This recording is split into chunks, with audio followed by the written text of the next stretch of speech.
Le 17 mai, une date où naissent des villes, des institutions économiques mondiales et des avancées sociétales majeures. Aujourd'hui, dans le passé en bref, on revient sur 3 événements marquants de ce jour. Accrochez-vous, c'est parti.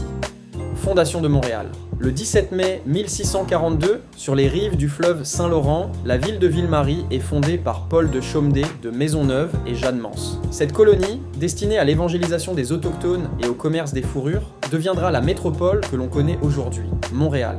Ville stratégique et dynamique, elle jouera un rôle essentiel dans l'histoire du Canada, devenant l'un des symboles de la culture francophone en Amérique du Nord.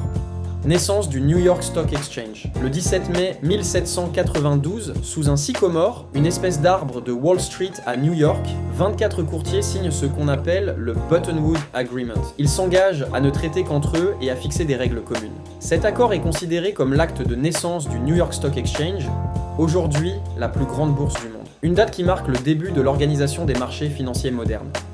L'homosexualité retirée de la liste des maladies mentales. Le 17 mai 1990, l'Organisation mondiale de la santé fait un pas historique. Elle retire l'homosexualité de sa classification des maladies mentales. Cette décision met fin à des décennies de stigmatisation médicale. Depuis, le 17 mai est devenu la journée mondiale contre l'homophobie, la transphobie et la biphobie. Une avancée importante pour les droits humains et la dignité de toutes et tous.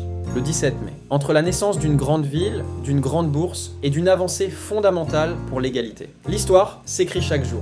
Quel événement vous a le plus marqué ? Dites-le en commentaire. Si cette vidéo vous a plu, pensez à liker, à vous abonner et à activer la cloche pour ne rien manquer. On se retrouve très bientôt pour un nouveau voyage dans le passé, en bref.